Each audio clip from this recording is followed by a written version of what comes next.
39-ամյա տղամարդը 37-րդ բնակարանը թալանելիս ձերբակալվեց։ Քրեական ոստիկանության Արարատի մարզային վարչության ծառայողներն արդեն բացահայտել էին բնակարանային գողության դեպքերը, հիմնավոր կասկածներ ունեին կատարողի ինքնության վերաբերյալ եւ մնում էր միայն հայտնաբերել նրան, երբ ստացան եւս մեկ օպերատիվ տեղեկություն, որի իրացումը պահանջում էր արագ գործողություն։ Մարտի 12-ին ստացված տեղեկության համաձայն կասկածյալը պատրաստվում էր թալանել հերթական բնակարանը Մասիս քաղաքի Արարատյան փողոցում։ Մեկնել ենք նշված վայր, որտեղ հայտնաբերվել ենք բնակարանի գողություն կատարող երևանցուն, ձերբակալել եւ տեղափոխել ենք Արարատի մարզային վարչություն։ Տեխնիկական միջոցի գործադրման պատմանը բացելու միջոցով մուտք է գործել նշված բնակարան, տակնու վրա էր արել տանիրերը։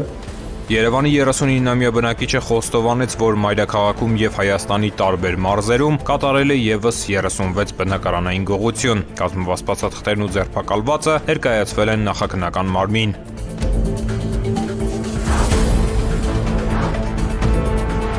Հանցագործությունների բացահայտման ուղղությամբ ներքին գործերի նախարարության ոստիկանության ամենօրյա աշխատանքի արդյունավետությունը կախված է նաև յուրաքանչյուրիս հանրային պատասխանատվությունից։ Ոստիկանությունը հորդորում է հնարավորության սահմաններում բնակարանի լուսամուտներին տեղադրել ճաղավանդակներ, անվտանգության համակարգեր, մուտքը հսկող տեսախցիկներ։